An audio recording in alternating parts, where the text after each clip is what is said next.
करते हैं तो सर वो हमारे लिए बहुत ज़्यादा इम्पोर्टेंट भी हो जाता है, चीज़ें ईजिली हो जाती हैं, एक्यूरेट भी होती हैं।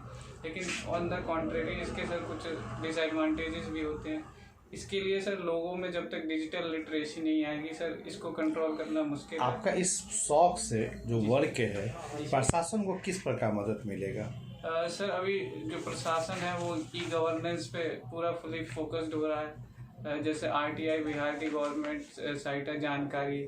उसके अलावा अभी जो कोरोना टाइम में हमने देखा था कि जो बिहार सहायता थी वो ऑनलाइन थ्रू DBT भी है सर इसके। तो सर इन चीज़ों को मैं आसानी से जानता हूँ और इसके इम्प्लीमेंटेशन में अपना अच्छा सहयोग दे सकता हूँ।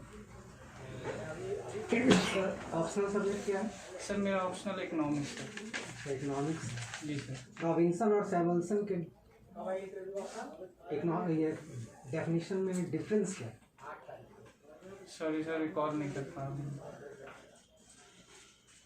अच्छा, मार्शल और रॉबिन्सन के बीच डिफरेंस बताइए। सॉरी सर नहीं पता मुझे। माइक्रो मैक्रो में अंतर? सर जो माइक्रो होता है इकोनॉमिक्स वो एक ऑर्गेनाइजेशन लेवल पे होता है, इसको सर स्मॉल स्केल पे बोल सकते हैं। तो मैक्रो होता है वो सर एक बड़े लेवल पे। फॉर एग्जांपल इंडियन इकोनॉमी की बात करें तो ये सर मैक्रो लेवल पे। GDP डिफ्लेटर क्या होता है? सर GDP डिफ्लेटर ये होता है कि जो हमारा GDP का जो चेंजेस होते हैं उसमें सर ग्रोथ होती है या सर वो डाउनवर्ड जाता है, तो उसको सर रिप्रेजेंट करने के लिए एक इंडिकेटर यूज होता है जिसको GDP डिफ्लेटर कहते हैं। अच्छा, गोल्ड स्टैंडर्ड क्या है? सॉरी सर नहीं पता। अच्छा, ये ग्रेशम ने ये कहा था कि बुरी मुद्रा अच्छी मुद्रा को प्रचलन से बाहर कर देती है। समझाइए कि क्या है?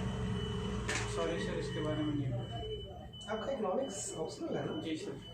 पूर्ति या सप्लाई क्रिएट्स ऑन डिमांड कैसे? सर अगर मार्केट में सर प्रोडक्ट्स होंगे तो लोग उसको खरीदेंगे, उसको खरीदने से जो वो डिमांड है वो सर बढ़ेगी। तो प्रोडक्ट्स तो कई हैं, उसके विकल्प भी होंगे।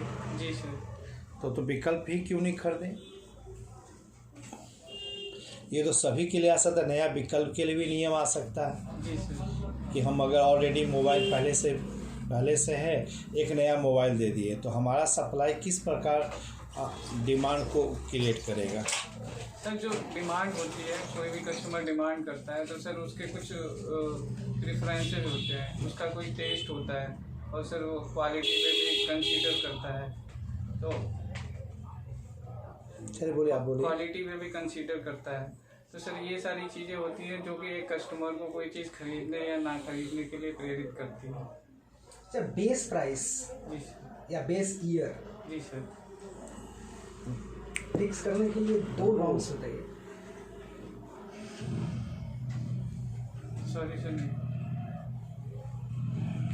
जैसे GDP ऑन मार्केट प्राइस जी सर। और GDP एंड फैक्टर कॉस्ट, जी सर। दोनों को समझाइएगा।